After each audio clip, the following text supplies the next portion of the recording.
aventaron, no tuvieron compasión, no tuvieron misericordia. Ellos dijeron, lo aventamos en esta cisterna y ahí queda su sueño, ahí queda su promesa, ahí queda todo lo que él se cree, ahí va a quedar. Pero ¿cuántos saben que todo lo que pasa en nuestra vida tiene un propósito? Tuvo un propósito, parece locura, pero aún la envidia, aún que los hermanos lo aventaron a José en ese pozo, tuvo un propósito en la vida de José. Él tuvo que ser vituperiado por sus hermanos, él tuvo que ser burlado por sus hermanos, él tuvo que aguantar burla de sus hermanos. Dios le habló en sueño lo que iba a pasar más adelante. Dios le habló en sueños a José de lo que iba a hacer de él en el futuro, y él sanamente se lo cuenta a sus hermanos, y sus hermanos se burlan de José. Y no solamente eso, sino que planearon matarlo. Pero gloria a Dios que Dios siempre usa una persona, y usó al hermano mayor de José, a Rubén. Y dijo, no hay que matarlo, no hay que matarlo, mejor hay que venderlo. Y dice que gloria sea el nombre del Señor, mientras que José estaba en esa cisterna, bendito sea el nombre del Señor, ellos se sentaron bien tranquilos ahí en el desierto a comer pan. Tranquilo, imagínese usted, métase a la historia. Cuando José estaba en esa cisterna, en ese pozo sin agua hondo, ¿él habrá estado tranquilo?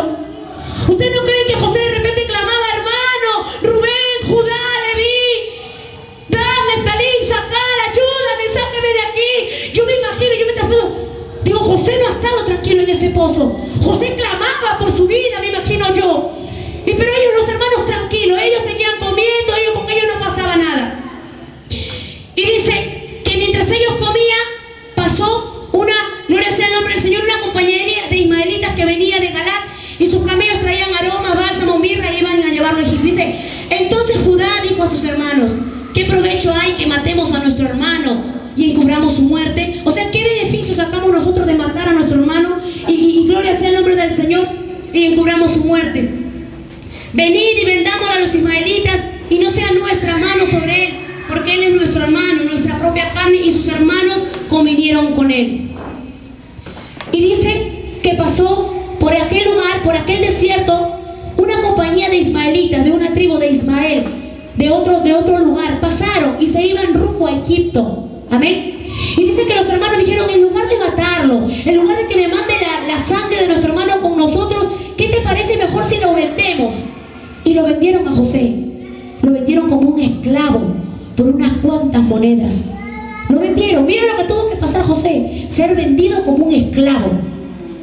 Y por unas cuantas monedas sus hermanos recibieron y se deshacieron de la carga para ellos. Y ellos dijeron, listo, el plan terminó. Aquí quedó su sueño, aquí quedó todo lo que él se creía. El hijo amado de nuestro padre se murió. Y dice la palabra del Señor que en la túnica que le arrancaron a José, mataron a un cordero y derramaron sangre sobre esa túnica. Y esa túnica le presentaron a Jacob cuando fueron a la ciudad y le dijeron, esto hallamos en el camino. Parece que una bestia del campo devoró a tu hijo José. Y dice la palabra del Señor que Jacob, gloria sea el nombre, se rasgó los vestidos y tuvo gran luto y gran lamento y lloró abundantemente por José. Pero aún todo eso, que José fue vendido a Egipto, estaba en el plan de Dios. Como aún lo malo que nos pueda pasar, nosotros no podemos entender, pero está en el plan de Dios, está en el propósito de Dios, porque nosotros somos sus hijos. Y aún lo malo que nos pueda pasar está en el propósito y en el plan de Dios. Dice la palabra del Señor en Romanos 8:28 que a los que aman a Dios, todas las cosas, absolutamente todas las cosas nos ayudan para bien. Amén. Entonces, quizás yo me imagino en este momento José no entendía nada. José de repente decía, pero ¿por qué estoy pasando esto? ¿Por qué mis hermanos son tan malos conmigo? Si yo soy un hombre que no tengo maldad en mi corazón, ¿por qué me han vendido a Egipto? Imagínate, lo vendieron en un calabozo como esclavo, y lo vendieron como esclavo a Egipto, y sus hermanos se fueron. Pero como Dios tiene un propósito con la vida de cada uno, como la tuvo con José. Mira, él tuvo que llegar a Egipto, pero él llegó como esclavo. José llegó como un esclavo en Egipto. Y dice la palabra del Señor que José estuvo ahí en la plaza, gloria sea el nombre del Señor, y estaban ahí, ¿cuánto dan por este esclavo? Como si vendieran papa, como si vendieran camote. Dice que a José lo vendía, ¿quién paga más por este esclavo hebreo? ¿Cuánto pagan por este esclavo hebreo? Y dice que se acercó Potifar. Potifar fue del faraón, su mano derecha. Amén. Y dice que se acercó Potifar, y Potifar lo compró y se lo llevó a su casa, Potifar.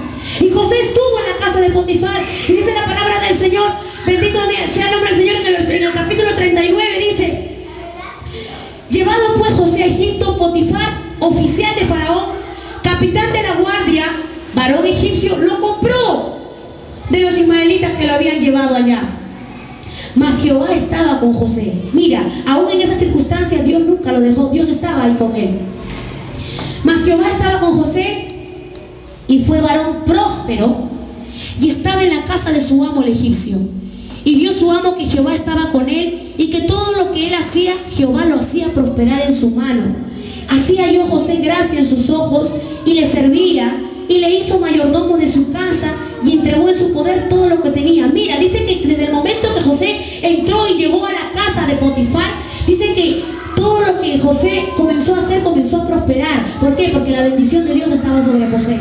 Amén. Y eso es lo que Dios quiere, que nosotros todo lo que aprendamos, todo lo que hagamos, lugar donde pisemos va a ser un lugar bendecido. No por nosotros, porque la presencia de Dios va con nosotros. Y la presencia de Dios no lo abandonó a José. Aún siendo vendido como esclavo, Dios estaba con él, Jehová estaba con él. Y dice, gloria sea el nombre del Señor, que su amo vio que Jehová estaba con él y que todo lo que él hacía, Jehová lo hacía prosperar en su mano. Y muchas veces, cuando Dios va a comenzar a usar tu vida, muchas veces cuando Dios va a comenzar a prosperarte, hablando espiritualmente, financieramente, hay alguien que no se va a quedar tranquilo. Hay alguien que no se va a quedar tranquilo que tú comiences a levantar espiritualmente. Hay alguien que no va a quedarse tranquilo que ver que de la pobreza estás pasando a la abundancia. Alguien no se va a quedar tranquilo que de la banca más adelante después estás aquí. Hay alguien que no se va a quedar tranquilo y es Satanás, que el Señor lo reprenda, porque dice más adelante que José todo lo que hacía prosperaba, que Potifar, gloria sea el nombre del Señor, sabía que Jehová estaba con José. Pero el diablo siempre usa personas para tumbar abajo tu llamado, para tumbar abajo todo lo que Dios quiere con tu vida. Y dice la palabra del Señor que aquí la esposa de Potifar, dice en el versículo 7, aconteció de esto, que la mujer de su amo, o sea de Potifar, de aquel varón que lo compró a José, puso los ojos en José. La esposa de Potifar puso la mirada en José, porque dice la palabra del Señor que José era un hombre de hermoso parecer, un varón semblante como son los hijos de Dios. ¿Amén o no amén?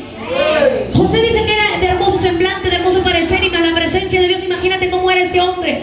Y dice que la mujer de Potifar puso la mirada en José y lo comenzó a desear y comenzó a querer encamarse con José. Pero mira lo que dice la palabra del Señor en el versículo, bendito sea el nombre del Señor, 11. Aconteció que entró él un día en casa para hacer su trabajo y no había nadie de los de casa allí. Así es el enemigo. Cuando va a querer hacer algo contra tu vida, todo lo va a preparar. Todo te va a preparar la camita como él quiere. Él te lo prepara bien bonito, pero depende de nosotros si cedemos o no a su nombre.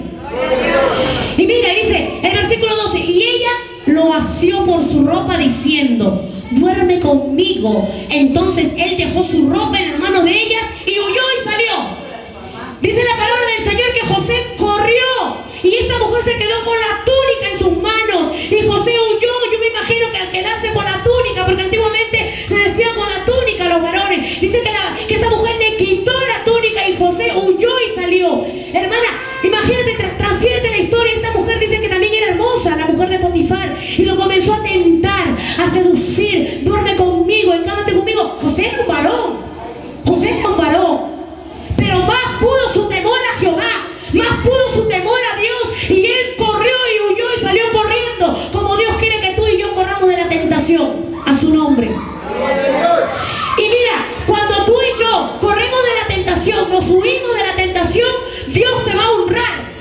Porque ahora vas a ver más adelante cómo Dios honra. Dios vio aquel acto que hizo José, porque José fácilmente se pudo encamar con la mujer de Potifar. Y aparentemente, aquí nadie me ve, dice la Biblia que no había nadie en su casa, pero él tenía bien convencido en su mente que los ojos de Jehová están en todo lugar y a su nombre. Y él tenía miedo a fallar, no de repente a él, sino fallar a su Dios, aquel Dios que lo ha guardado, aquel Dios que lo libró hasta aquel día. Amén. Dice, gloria sea el nombre del Señor. Entonces dice la historia que esta mujer se quedó con la túnica en la mano y José salió huyendo. Y esta mujer mala, porque el diablo es malo, que el Señor le reprenda, comenzó a gritar ¡no! Y comenzaron a venir los oficiales. ¿Qué pasó? Y esta dio a entender que José quiso abusar de ella. Quiso decir que José había abusado de ella y le dijo a su esposo y le lloró y le suplicó, mira, yo estuve aquí